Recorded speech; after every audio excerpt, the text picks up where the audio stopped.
High সব বন্ধুরা, এই যে আমাদের মা মনসার ভাত বসে গেছে আর আলু ভাজা এদিকে বসিয়ে দিয়েছি। আর ওদিকে সব সবজি ধুয়ে ধুয়ে নুন হলুদ সব একে একে মাখানো হয়ে গেছে।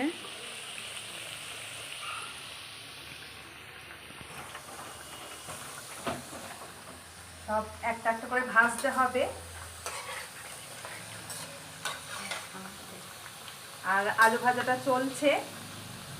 এখন কত রাতে শেষ হবে জানি না, এত কিছু রান্না হবে, লাস্টে মাছ রান্না হবে। আর এইগুলো আগে ভাজাভুজি করে নেওয়া হোক, পায়েস হবে।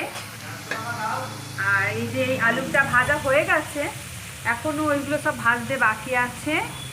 আর তারপরে রান্না কমপ্লিট হয়ে গেলে আবার নেক্সট ভিডিও দেব।